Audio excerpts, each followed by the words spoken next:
एक समय की बात है, राजा विक्रमादित्य अपने न्याय और पराक्रम के लिए प्रसिद्ध थे। वे हर रात उस शमशान घाट में जाते जहां एक वेताल भूत एक शव में वास करता था। हर बार वेताल राजा के कंधे पर बैठ जाता और एक पहेली जैसी कहानी सुनाता। अगर राजा जवाब देता तो वेताल उड़कर वापस पेड़ पर चला जाता। उस रात वेताल ने कहा, राजन, सुनो मेरी कहानी ध्यान से। अगर तुम इसका उत्तर जानते हुए भी नहीं बोलोगे तो तुम्हारा सिर फट जाएगा।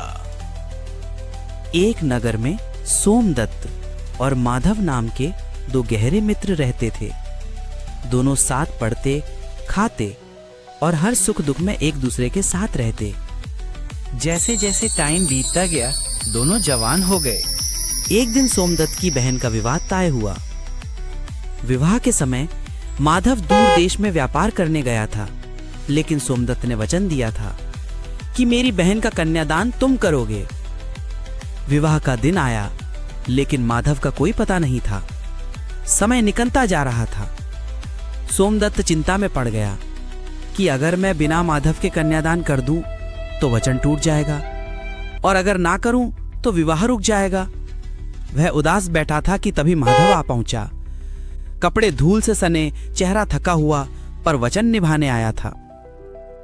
उसने कहा, मित्र, मैं मर भी जाता तो भी तुम्हारे वचन को अधूरा नहीं रहने देता। विवाह संपन्न हुआ, लेकिन उसी रात माधव की तबीयत बिगड़ गई और वह मर गया। सोमदत्त शोक में डूब गया। उसने प्रतिज्ञा की कि मैं अपने मित्र के बिना नहीं जीऊंगा। वह भी अग्नि में कूद गया। पर उसी समय वहां एक योगिनी आई, जिसने अपने मंत्र से दोनों को पुनः जीवित कर दिया। पर गड़बड़ी ये हुई कि दोनों के शरीर बदल गए। सोमदत्त का शरीर माधव की आत्मा से भर गया और माधव का शरीर सोमदत्त की आत्मा से। राजन, बताओ, अब इन दोनों में कौन असली सोमदत्त है और कौन असली माधव? विक्रमादित्य ने उत्तर दिया, वेताल मनुष्य का स्वरूप उसकी आत्मा से पहचाना जाता है, शरीर से नहीं।